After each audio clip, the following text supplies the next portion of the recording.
एक छोटा सा वीडियो मैंने कुछ देर पहले अपलोड किया था, जिसमें व्यूज़ उसमें अच्छा खासा है।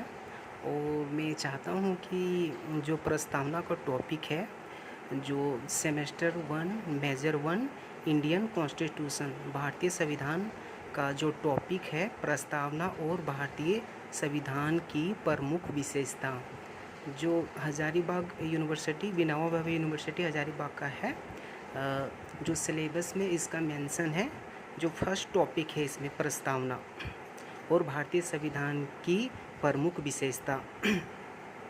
तो आप लोग जिस तरह इसमें व्यूज़ आ रहा है, तो इस हिसाब से मैंने सोचा कि आगे का वीडियो में इसका कंटिन्यू रखूं।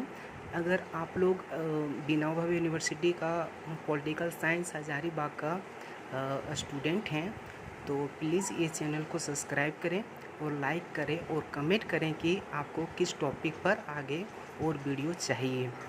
तो ये प्रस्तावना और भारतीय संविधान की प्रमुख विशेषता टॉपिक को हम कंटिन्यू करते हैं। और मैं कहना चाहता हूँ कि अगर इस तरह का वीडियो आप लोगों को और चाहिए, तो आप लोग प्लीज़ चैनल को सब्सक्राइब करें। और अगर मेरे पढ़ाने का तरीका से आप लोग को अच्छा समझ में आता है, तो आप लोग कमेंट में इसका करें, ताकि मैं समझ सकता हूँ कि आप लोग को आगे इस तरह का और वीडियो चाहिए। तो प्लीज़ कमेंट कर अपने सुझाव ज़रूर दें।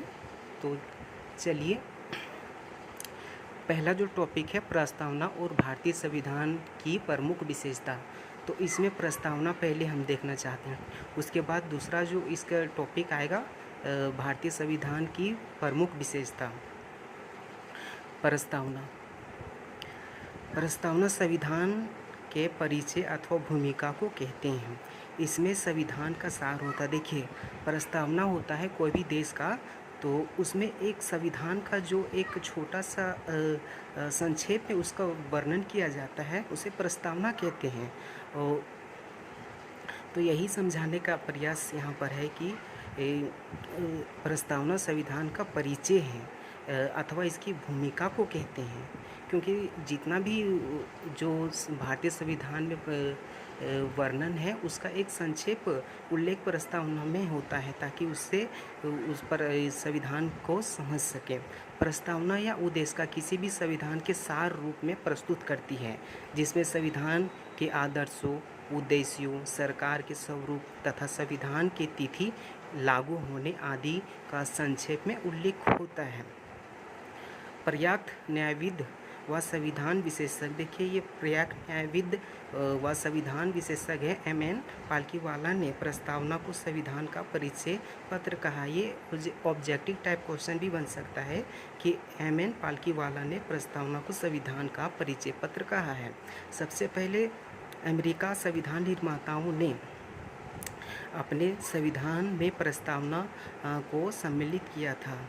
देखिए, जो लिखित हमारे जितने भी वर्ल्ड है, जितने कंट्री है जिसमें संविधान बनाया गया है, उसमें लिखित अमेरिका का संविधान है, जो बहुत पुराना है।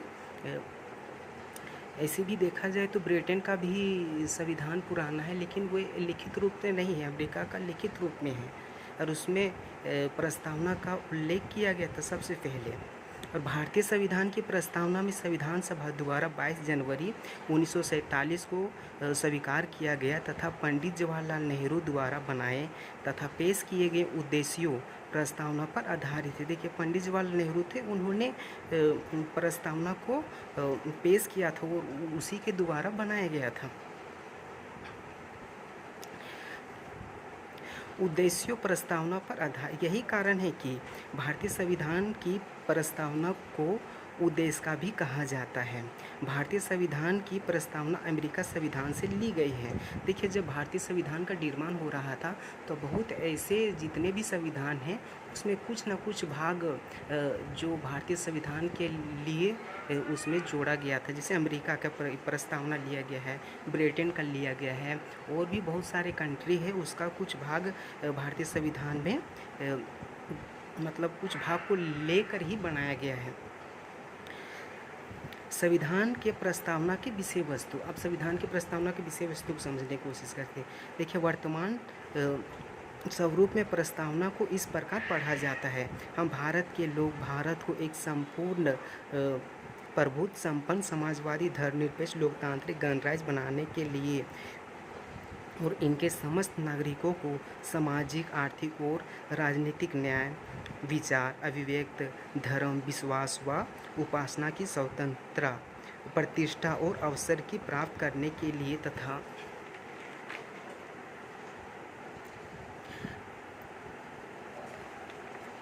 व्यक्तियों की गरिमा और राष्ट्र की एकता तथा अखंडता सुनिश्चित करने वाले बंधुत्व बढ़ाने के लिए दृढ़ संकल्पित होकर अपने इस संविधान सभा में आज दिनांक 26 नवंबर 1949 को एतद द्वारा इस संविधान को अंगीकृत, अधिनियमित और आत्मर्पित करते हैं।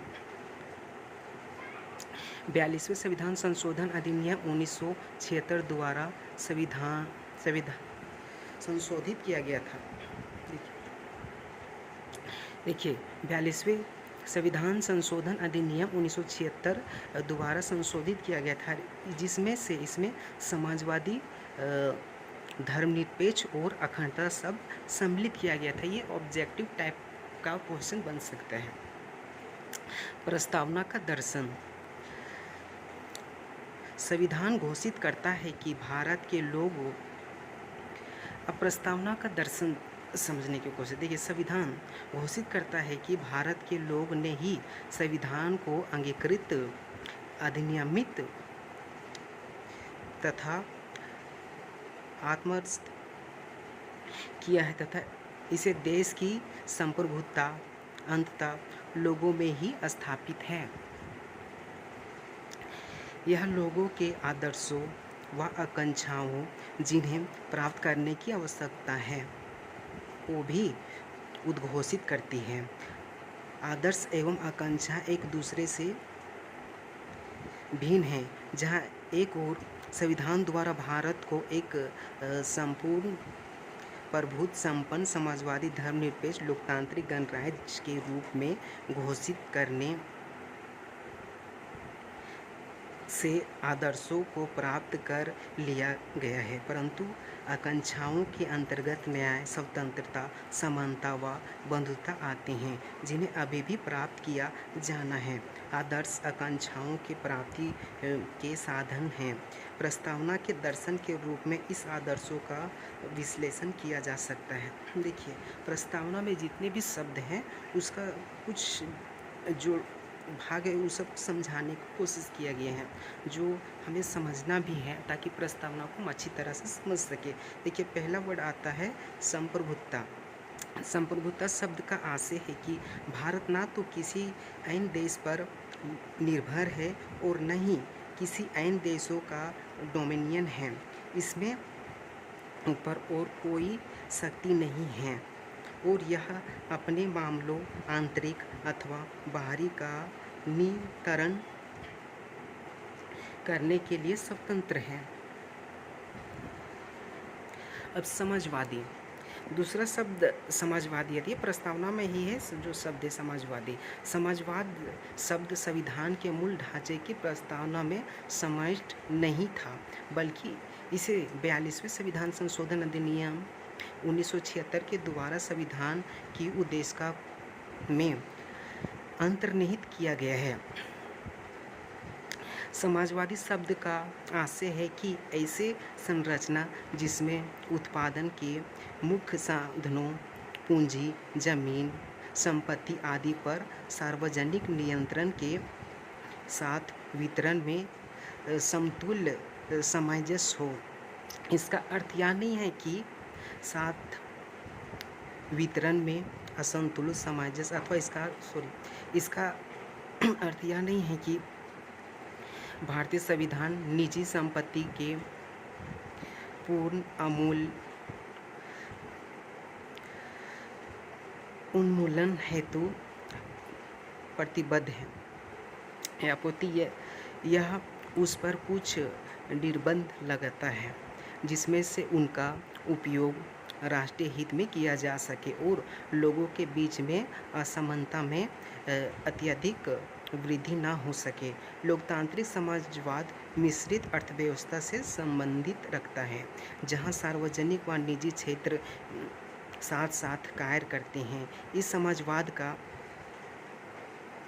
उद्देश्य गरीबी, बीमारी, अपेक्षा व अवसर की असमानता को समाप्त करना है। भारतीय समाजवाद मार्क्सवाद और गांधीवाद का मिला जुला रूप है।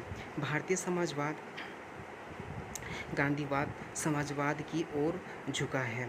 1990 की भूमंडलीयकरण की व्यवस्था ने उदारीकरण, निजीकरण व वैश्वीकरण द्वारा आर्थिक नीति से भारतीय समाजवादी प्रतिरूप में थोड़ा लचीलापन आया है।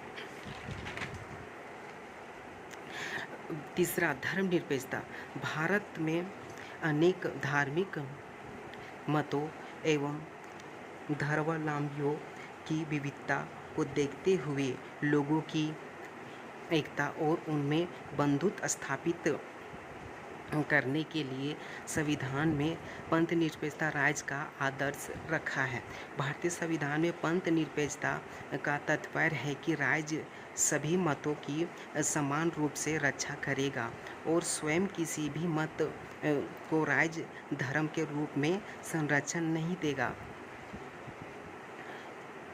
अर्थात राज्य का कोई धर्म नहीं होगा और वह सभी धर्मों के साथ समान दृष्टिकोण रहेगा। देखिए, ये धर्मनिरपेक्षता एक टॉपिक क्वेश्चन बन सकता है, इसलिए आप इसे अच्छा से इस लेक्चर को देखें और दोबारा इस जो वीडियो है उसे देखें ताकि आपको अच्छे से समझ में आए।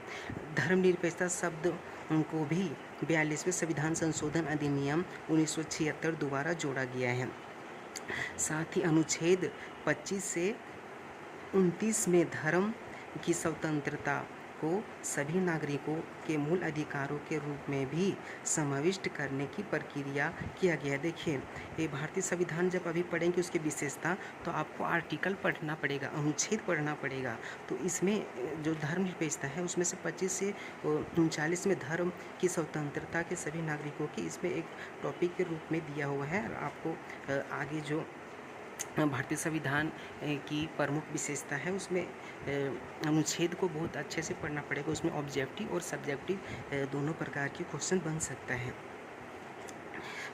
ये अधिकार प्रत्येक व्यक्ति को अपने धर्म का पालन करने, आचरण करने और प्रचार करने का अधिकार देते हैं तथा राज्य की ओर से उनके साथ कि राज्य की विभिन्न संस्थाओं की ओर से सभी धर्मों के प्रति संपूर्ण निष्पक्षता सुनिश्चित करते हैं। अब लोकतांत्रिक संविधान की प्रस्तावना में भारत को एक लोकतांत्रिक गणराज्य घोषित किया गया है, क्योंकि भारतीय संविधान में प्रतिनिधि संसदीय लोकतंत्र की व्यवस्था है जिसमें कार्यकारिणी अपनी सभी नीतियों व कार्यों हेतु विधेयक के प्रति जवाबदेही है। लोकतंत्र दो प्रकार का होता है, प्रत्यक्ष व अप्रत्यक्ष। प्रत्यक्ष लोकतंत्र में लोगों अपनी शक्ति का इस्तेमाल प्रत्यक्ष रूप से करते हैं। जैसे स्विट्जरलैंड में प्रत्यक्ष लोकतंत्र के 4 प्रकार के औजार हैं, उनके नाम हैं प्रतिपक्षता। पहला, पर्यावरण या प्रत्याशी को वापस बुलाना, रिकॉल तथा जनमत संग्रह द्वारा। और अप्रत्यक्ष लोकतंत्र में लोगों द्वारा चुने गए प्रतिनिधि सर्वोच्च शक्ति का इस्तेमाल करते हैं और सरकार चलाते हैं, कानूनों का निर्माण करते हैं। इन प्रकार के लोकतंत्र को प्रतिनिधि लोकतंत्र भी कहा जाता है। देखिए, अगर लोकतंत्र नहीं होता तो जो आपका वोटिंग अधिकार है वह नहीं होता। लोकतंत्र का ये सबसे अच्छा उदाहरण है कि आप अपने पसंद के जो लोक प्रतिनिधि हैं उसे चुन सकते हैं। जब आप भारतीय संविधान विशेषता पढ़ेंगे उसमें अच्छा से हम बताने का प्रयास करेंगे। देखिए, जो हम पढ़ा रहे हैं उसमें अगर आपको समझ में आता है तो प्लीज़ ये चैनल को लाइक कीजिए और सब्सक्राइब कीजिए, और मैं चाहूँगा कि वीडियो और अच्छे से बनाऊँ ताकि आप लोगों को समझ में आए। भारतीय संविधान में प्रतिनिधि संसदीय लोकतंत्र की व्यवस्था है, जिसमें से कार्यकारिणी अपनी सभी नीतियों और कार्यों के लिए विधायिका के प्रति जवाबदेही है। वयस्क मताधिकार, सामयिक चुनाव, कानून की सर्वोच्चता, न्यायपालिका की स्वतंत्रता व भेदभाव का अभाव भारतीय राज्य व्यवस्था के लोकतांत्रिक लक्षण के स्वरूप हैं। प्रस्तावना में निहित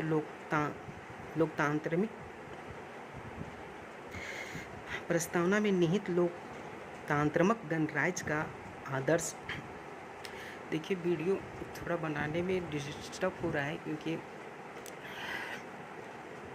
ये ज़्यादा हिल रहा होगा, आप लोग देख ही सकते होंगे वीडियो में, इसलिए अच्छा से इसको मैनेज करना पड़ता है।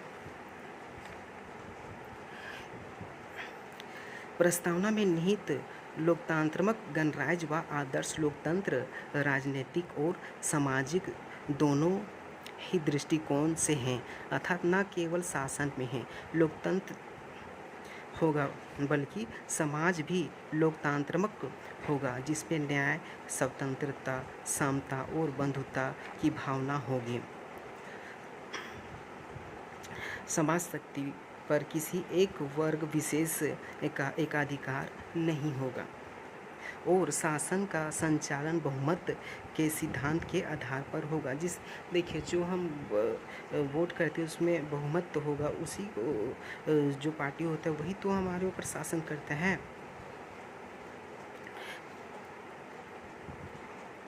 तो यही समझाने का प्रयास किया कि इस प्रकार जनता की शासन में पूर्ण सहभागिता होगी। इस पर डॉक्टर अंबेडकर ने 1949 ईस्वी को संविधान सभा में अपने भाषण में कहा है कि राजनीतिक तंत्र तब तक अस्थायी नहीं बन सकता जब तक कि इनके मूल में सामाजिक लोकतंत्र नहीं हो। सामाजिक लोकतंत्र का अर्थ है वह जीवन शैली जो स्वाधीनता, समानता तथा प्रभुत्व को मान्यता देती है। इसी संदर्भ में सर्वोच्च न्यायालय ने 1997 में व्यवस्था दी कि संविधान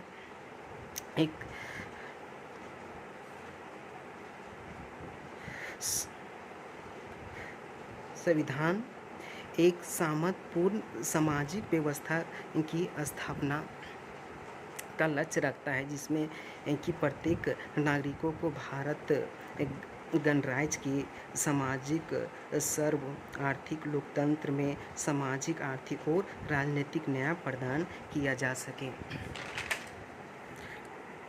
गणतंत्र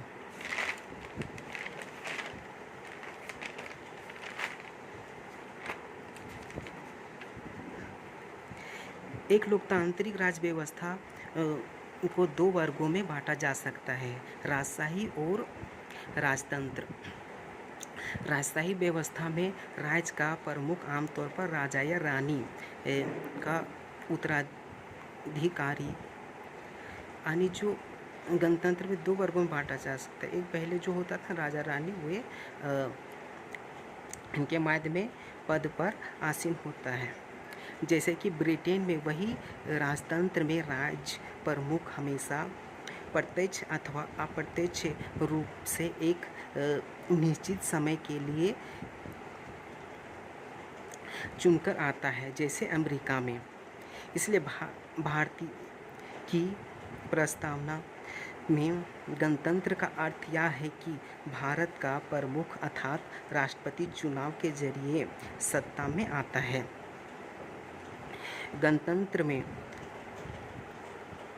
गणतंत्र के अर्थ में दो और बातें शामिल है। पहली यह है कि राजनीतिक संप्रभुता किसी एक व्यक्ति जैसे राजा के हाथ में होने की बजाय लोगों के हाथ में होती है। दूसरी, किसी भी विशेषाधिकार प्राप्त वर्ग की अनुपस्थिति, इसलिए हर सार्वजनिक कार्यालय बगैर किसी भेदभाव के प्रत्येक नागरिकों के लिए खुला होगा। न्याय नागरिकों के साथ उनकी जाति, धर्म और लिंग के आधार पर भेदभाव बिना किए समान व्यवहार। देखिए, न्याय किसी भी साथ में जाति, धर्म, लिंग के आधार पर भेदभाव नहीं किया जाएगा। वही प्रस्तावना का न्याय में जो संदर्भ है समझाया गया है। प्रस्तावना में उल्लेखित न्याय की संकल्पना प्रस्तुत अति व्यापक है। यह केवल संकीर्णीय कानूनी न्याय तथा सीमित नहीं, बल्कि इसमें सामाजिक, आर्थिक और राजनीतिक सभी तरह के न्याय को महत्व दिया गया है, जिसकी सुरक्षा मौलिक अधिकारों व नीति निर्देशक सिद्धांतों में संबंधित है। देखिए, ये मौलिक अधिकार भारतीय संविधान के जो पाठ है मौलिक अधिकार भी हम पढ़ेंगे आगे, क्योंकि अभी हम प्रस्तावना पढ़ रहे हैं। अब इसके भारतीय संविधान की प्रमुख विशेषता जब पढ़ेंगे तब ये सारे टॉपिक पढ़ेंगे हम। न्याय का अर्थ है कि व्यक्तियों के परस्पर हितों, समूह और परस्पर हितों के बीच और एक व्यक्तियों तथा समूहों के हितों तथा दूसरी ओर समुदाय के हितों के बीच सामंजस्य स्थापित हो। न्याय की स्वतंत्रता और रक्षा के लिए भारतीय संविधान निर्माताओं ने न्यायपालिका की स्वतंत्रता पर विशेष बल दिया है। देखिए, भारतीय संविधान में न्यायपालिका की एक बहुत बड़ा भूमिका होती है। हम न्यायपालिका के बारे में भी आगे पढ़ेंगे, पर विशेष बल दिया गया। उद्देश्य में सभी नागरिकों को सामाजिक, आर्थिक और राजनीतिक न्याय का आश्वासन दिया गया है, जो कि रूसी क्रांति से लिया गया है। सामाजिक न्याय से अभिप्राय है कि मानव के बीच में जाति, वर्ण के आधार पर भेद न किया जाए। इसमें संपदा, आय व संपत्ति की असमानता को दूर करना भी शामिल है। आर्थिक रूप से अभिप्राय है कि उत्पादन एवं वितरण के संसाधनों का न्यायोचित वितरण हो और धन संपदा का केवल कुछ ही हाथों में केंद्रीकरण न हो। राजनीतिक न्याय का अभिप्राय है कि राज्य के अंतर्गत समस्त नागरिकों को समान रूप से नागरिकों को राजनीतिक अधिकार प्राप्त हो। स्वतंत्रता का अर्थ है किसी भी व्यक्ति की अपनी इच्छा के अनुसार कार्य करने की स्वतंत्रता, जिसमें से कि वह अपने मानवीय मूल्यों के विकास के साथ ही अपनी गरिमा बनाए रखने में सक्षम हो सके, जिसे मौलिक अधिकारों द्वारा प्रदान किया गया है। इसमें से अधिकारों द्वारा किया गया। इसमें से जो इसका हनन के मामलों में कानून का दरवाज़ा खटखटाया जा सकता है। देखिए, भारतीय संविधान जब हम पढ़ेंगे समानता, उसके अनुच्छेद, तो देखेंगे कि न्यायपालिका की जो भूमिका होती है वे किस किस मामले पर नागरिकों को विशेष सुविधा प्रदान करता है कि आप न्यायपालिका में जाके अपने जो मौलिक अधिकार हनन होता है उसमें न्याय की गुहार कर सकते हैं।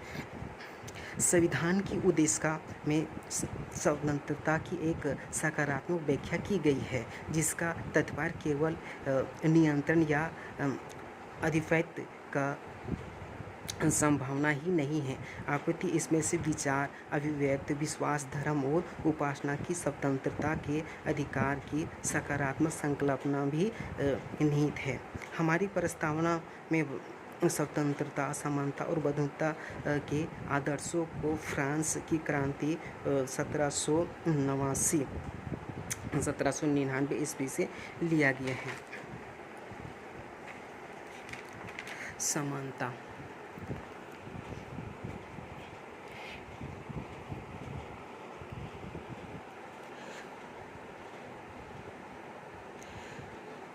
समानता का अर्थ है अपने व्यक्तियों के समुचित विकास के लिए प्रत्येक मनुष्य, चाहे वह स्त्री हो या पुरुष हो, समान अवसर उपलब्ध होना चाहिए। देखिए, जो हमारे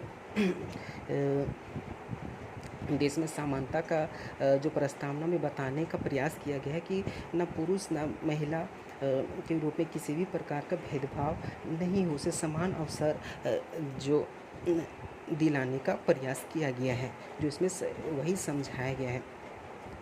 समाज के किसी भी वर्ग के लिए विशेष अधिकार की अनुपस्थिति और बिना किसी भेदभाव के हर व्यक्ति को समान अवसर प्रदान करने के उपबंध सभी नागरिकों को देश की शासन प्रणाली में समान भाग मिलना चाहिए। समान योग्यता और समान श्रम के लिए सभी का पारिश्रमिक समान होना चाहिए। किसी भी एक व्यक्ति या एक वर्ग को अन्य व्यक्तियों या वर्गों के शोषण करने का अधिकार नहीं होना चाहिए। समानता में 3 आयाम शामिल किया गया: आर्थिक, राजनीतिक और सामाजिक। सामाजिक समानता में कुछ मौलिक अधिकार भी निहित हैं, जिसमें से विधि के समक्ष समानता अनुच्छेद 14।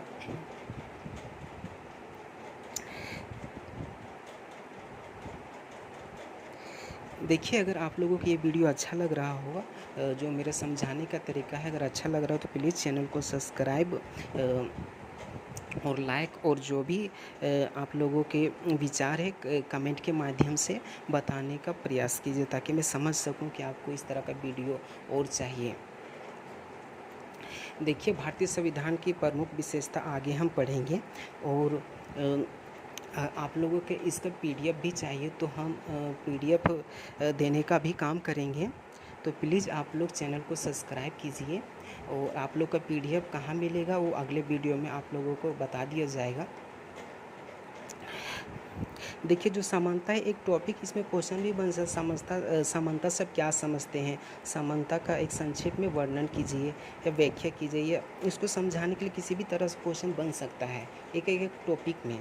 तो आप लोग अच्छे से समझिए, क्योंकि आप लोग अच्छे से समझेंगे तो ऑब्जेक्टिव तो सब्जेक्टिव बनेगा ही, आप अच्छे से लिख सकते हैं, लेकिन ऑब्जेक्टिव भी आपका आसान हो जाएगा और ना ही आपको किसी प्रकार की गलती होगा। तो आगे हम पूरा करते हैं इसको। धर्म। सामाजिक समानता में कुछ मौलिक अधिकार भी निहित हैं, जैसे विधि के समक्ष समानता अनुच्छेद 14। देखिए, ये आर्टिकल है, इसको हम अच्छे से पढ़ेंगे आगे।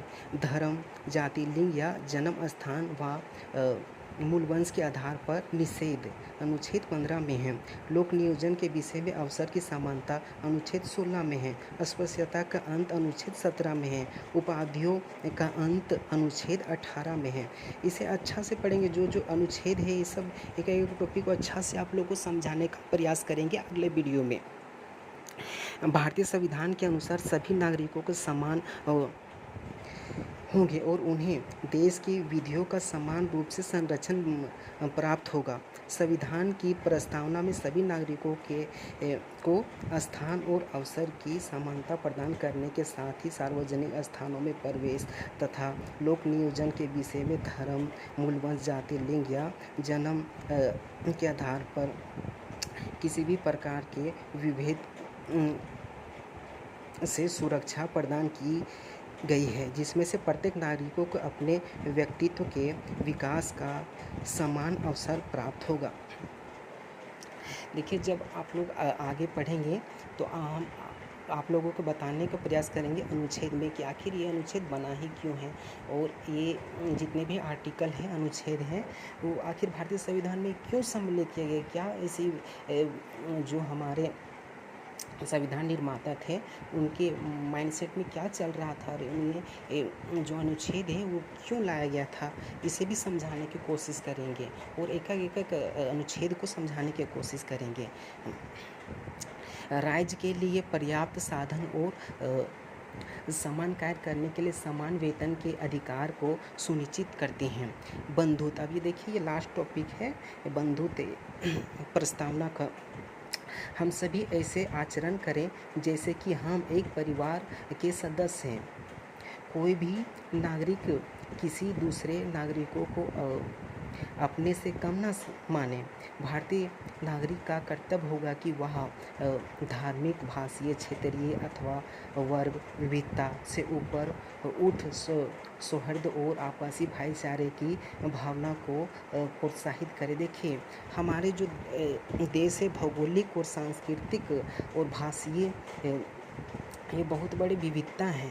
इसीलिए बंधुत्व का ये शब्द जो है यही समझाने की कोशिश किया गया है कि हम किसी को कम ना माने।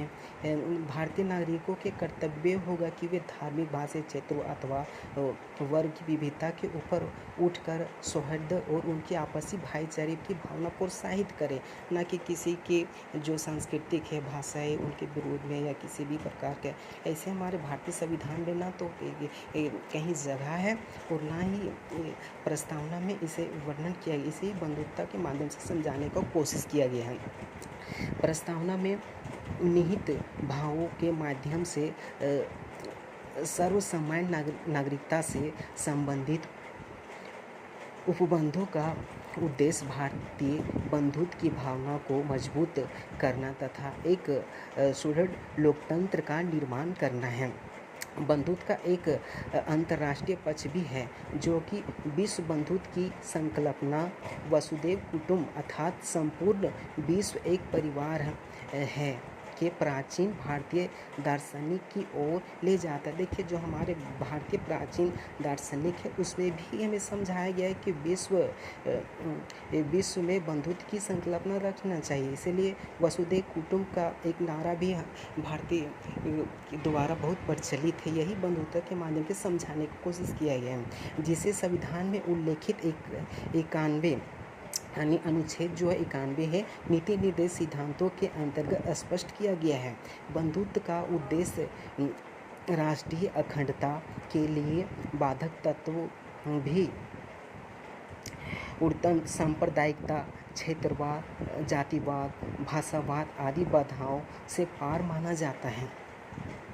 देखिए, बंधुत्व है यानी किसी भी प्रकार के अपने भारतीय नागरिकों के वह धार्मिक, भाषा, क्षेत्रीय अथवा विविधता से ऊपर उठकर सौहार्द और आपसी भाईचारे की भावना को प्रोत्साहित करने पर बल देता है। देखिए, जो आगे हम पढ़ेंगे, ये प्रस्तावना का जो टॉपिक था मैंने इसे समझाने की कोशिश किया गया है। वीडियो अच्छा से नहीं बन रहा होगा, मैं समझ सकता हूँ, लेकिन आगे से वीडियो अच्छा से बनाने की कोशिश करूँगा। लेकिन प्लीज़ आप लोग चैनल को सब्सक्राइब कीजिए। अगर आप लोगों का यह लेक्चर अच्छा लग रहा है तो मैं इसे कंटिन्यू रखूँगा और इसका PDF भी आपको देने का काम करूँगा, जो आगे के वीडियो में बताया जाएगा। तो प्लीज़ आप चैनल को सब्सक्राइब कीजिए और कमेंट कीजिए कि आप लोगों का इस तरह का वीडियो चाहिए, तो मैं इसे आगे कंटिन्यू रखूँगा। देखिए, जो प्रस्तावना था और भारतीय संविधान की प्रमुख विशेषता, ये हम अगले वीडियो में आप लोगों को समझाने की कोशिश करेंगे। जो थोड़ा लंबा है, लेकिन आप लोग को इतना ज़रूर होगा कि आप लोग सब्जेक्टिव और ऑब्जेक्टिव दोनों किसी भी प्रकार से क्वेश्चन बनेगा तो आप लोग इसे अच्छे से समझ सकते हैं। देखिए, ये भारतीय संविधान की प्रमुख विशेषता जो कि एक लंबा है, इसे मैं अगले वीडियो में बताने को और समझाने की कोशिश करूँगा कि देखिए कितना लंबा है।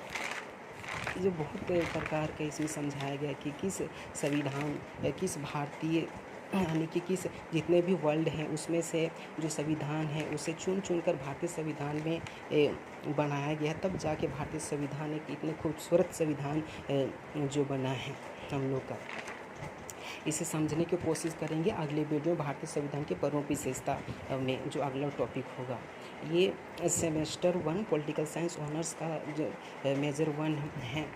इसलिए अगर आप लोगों का ये वीडियो अच्छा लग रहा हो तो प्लीज़ सब्सक्राइब कीजिए और कमेंट कीजिए कि इस तरह का आप लोगों को वीडियो चाहिए, तो मैं आगे इस तरह वीडियो बनाने कंटिन्यू रखूँगा और इसका PDF भी देने का काम करूँगा, जो आगे के वीडियो में बता दिया जाएगा कि आप लोग के PDF कहाँ मिलेगा। तो आप लोगों का बहुत बहुत धन्यवाद जो आप लोग इस वीडियो को देखा, और आगे अगर कंटिन्यू आप लोग कमेंट करते हैं तो इसे कंटिन्यू रखूँगा और अगला वीडियो बनाऊँगा भारतीय संविधान की प्रमुख विशेषता। धन्यवाद।